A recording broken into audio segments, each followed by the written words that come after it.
एनडिएनि बिजाथि जयन्त बसुमतारीखौ देरहाहोनांगौनि थाखाय सालबारियावबो BJP, UPL आरो एजीपीनि बाइक रैली।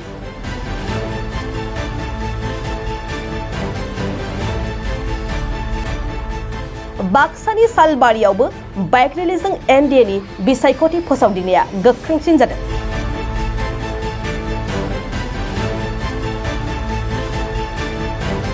बाक्सा जिल्लानि सालबारियाव दिनै यूपीएल दलनि बिजाथि जयन्त बसुमतारीखौ मदद होनायनि थाखाय मोनसे गेदेर बाइक रैली ओंखारनाय जादों।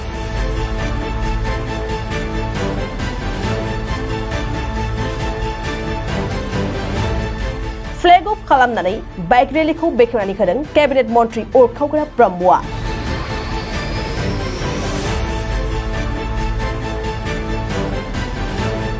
मन्त्री उरखावग्रा ब्रह्मआ क'क्राझार लोकसभा समष्टियाव जयन्त बसुमतारीया गोबां बहरजों देरहागोन होननानै रोखा बुंथियो।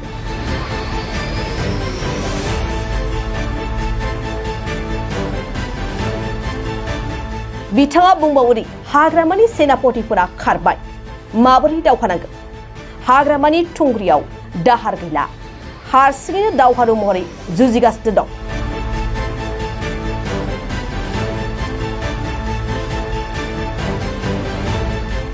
बर' सोदोबखौ बुङियानो मोजां। जयन्त बसुमतारीनि सेराव नब कुमार सरनिया बादायलायग्रा नङा।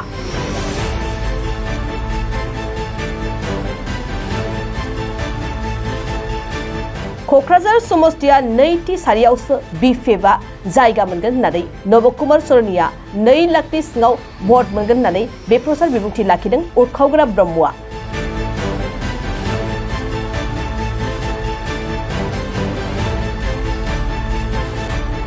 दिनैनि बाइक रैलीयाव बीजेपी, एजीपी, यूपीएल दलनि गोबां दैदेनगिरि, मावथि आरो मददगिरिफ्रा बाहागो लादों।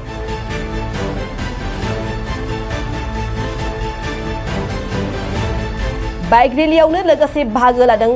ईएम गौतम दास, एमएलए परिन्दर तालुकदार, एमसीएलए जय मुसाहारी लोगोसे माखासे दैदेनगिरि मावथिफोरा।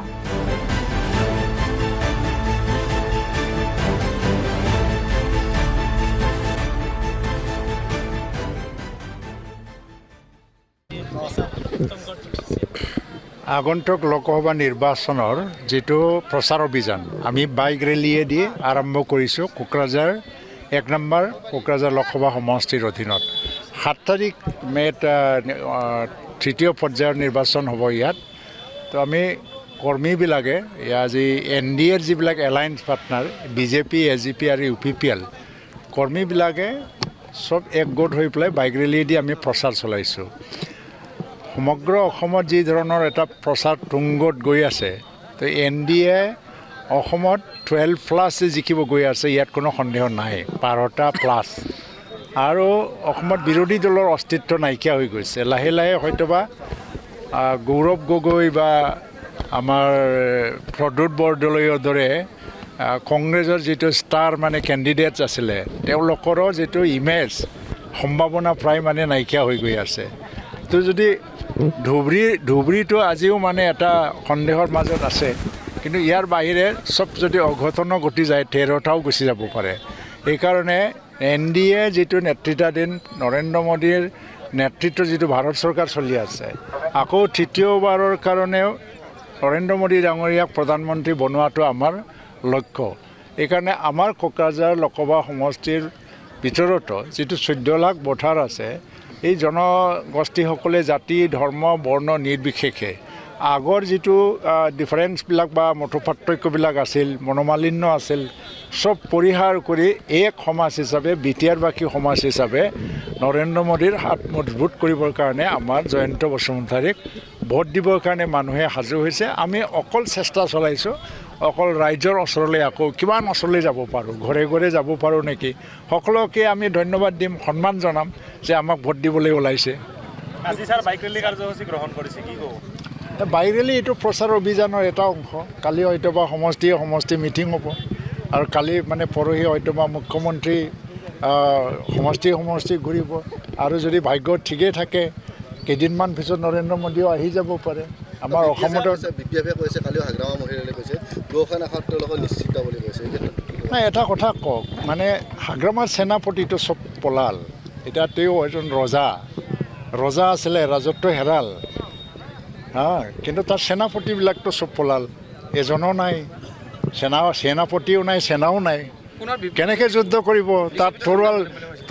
তৰোৱালটোতো মানে দুয়োফালে ধাৰো নাই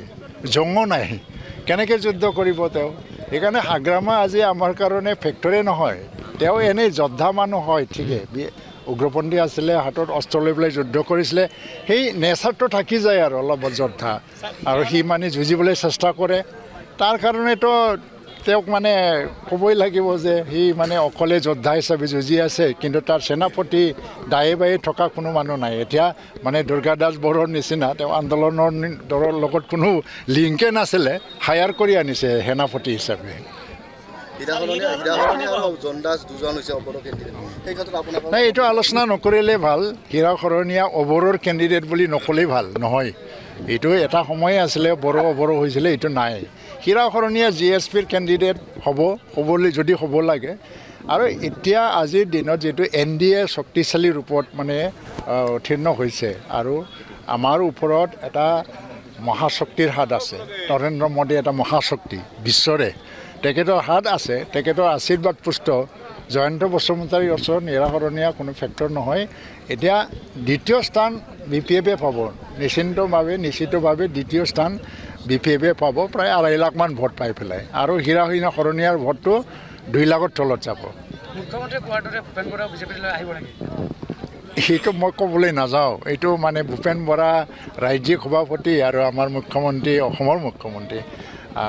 এইটো কি পৰ্যায়ত কথাবিলাক চলি আছে মই নাজানো মই কোকৰাঝাৰৰ কাৰণে কাম কৰি আছোঁ ডিব্ৰুগড় আৰু যোৰহাট সমষ্টিত কি হৈ আছে ডিব্ৰুগড়টো জিকিবই আৰু যোৰহাটতো জিকিব কাৰণ যোৰহাটত কেনেকৈ জিকিব 3জনেতো চিটিং MLA আছে কংগ্ৰেছৰ বাকীটো চব বিজেপিৰে আছে তেওঁলোকে একো নকৰে নেকি এতিয়া কংগ্ৰেছ এতিয়া ৰুগ্ন অৱস্থা মাল্টিপল ডিছঅৰ্ডাৰ বুলি যোৱাকালিও কৈছোঁ মই এজন ডক্টৰেদি নহয় কেইবাজনো স্পেচিয়েল ডক্টৰ লাগে কংগ্ৰেছ জিকিবই নোৱাৰে কেনেধৰণৰ প্ৰভাৱ বিস্তাৰ কৰিব তেওঁলোকে কেনেধৰণৰ প্ৰত্যাহ্বান আনিব কংগ্ৰেছৰ প্ৰাৰ্থীসকলে নাই অসমত কোনো ঠাইত প্ৰত্যাহ্বান নাই অকল ধুবুৰীত আছে কিন্তু ধুবুৰীত প্ৰত্যাহ্বানটো কংগ্ৰেছৰ পৰা না UDFৰ পৰা সেইটো কোৱাটো টান মানে দুয়োটা এটা প্ৰত্যাহ্বান জনাইছে বিজেপিৰ এগেইনষ্টত কিন্তু আজিকালি নগাঁওটো ভাবিছিলোঁ নগাঁওটো কংগ্ৰেছৰ হাতত যাব নেকি কিন্তু আজিৰ দিনত প্ৰদ্যুৎ বৰদলৈৰ যিটো স্থিতি এইটো বহুত নিম্নগামী গৈ আছে মানে ইয়াত জিকিব নোৱাৰিব মই এইটো নকওঁ মই বাৰে বাৰে কৈছোঁ মিডিয়া বন্ধুসকলকো অবৰ শব্দটো ব্যৱহাৰেই নকৰিব নালাগে ইয়াত আৰু বড়ো মানে ব্যৱহাৰ কৰিব নালাগে আমিও বড়ো হিচাপে খেলা নাই নেকি কিন্তু আজিৰ দিনত প্ৰদ্যুৎ বৰদলৈৰ যিটো স্থিতি এইটো বহুত নিম্নগামী গৈ আছে মানে ইয়াত জিকিব নোৱাৰিব মই এইটো নকওঁ মই বাৰে বাৰে কৈছোঁ মিডিয়া বন্ধুসকলকো অবৰ শব্দটো ব্যৱহাৰেই নকৰিব নালাগে ইয়াত আৰু বড়ো মানে ব্যৱহাৰ কৰিব নালাগে আমিও বড়ো হিচাপে খেলা নাই জয়ন্ত বসুমতাৰী বড়ো হিচাপে খেলা নাই NDA কেণ্ডিডেট হিচাপে খেলিছে এইটো গ'ল তো এইকাৰণে মোৰ আহ্বান ৰাইজক যে এটা সোণালী সুযোগ নৰেন্দ্ৰ মোদীৰ দৃষ্টি আকৰ্ষণ কৰিব লাগে আৰু বিপুল ভোটত যেতিয়া হায়েষ্ট পাৰ্চেণ্টেজ লৈ আমি জয়ী হ'ব পাৰিম আমাৰ জয়ন্ত বসুমতাৰী তেতিয়া নিশ্চয় কোকৰাঝাৰ লোকসভা সমষ্টি আৰু BTRত নৰেন্দ্ৰ মোদীৰ দৃষ্টি আকৰ্ষণ আমি কৰিবলৈ সক্ষম হ'ম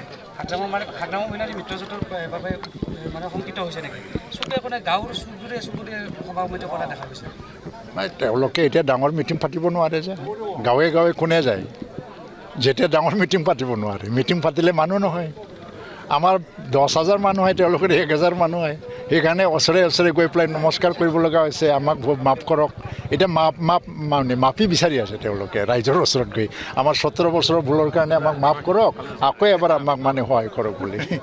এনেকৈতো ৰাইজে ভোট নিদিয়ে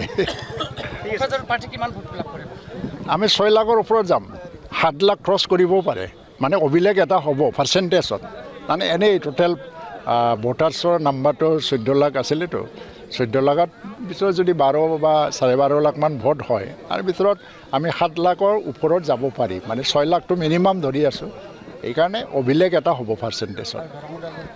দৰং ওদালগুৰিতো ইয়াতে ক'ব লগা একোৱেই নাই দিলীপ শইকীয়া এনেই জিকি গৈছে যিদিনা ঘোষণা কৰিছে ইয়াত না দুৰ্গা দাস বড়োৰ ফেক্টৰ না মাধৱ ৰাজবংশী ফেক্টৰ দুৰ্গা দাস বড়োতো 1.5 লাখ ভোট পাব দৰং ওদালগুৰি তাতকৈ বেছি নাপায় বি পি এফক কাৰণ এইটো আৰু মাজতে এই যে দুবছৰমান আগত কি বি পি এফ হোৱা মানুহ তেওঁ আগৰ পৰা বি পি এফৰ লগত কোনো লিংকে নাছিলে তেওঁ কি কৰিছে এ জি পি কৰিছে কংগ্ৰেছ কৰিছে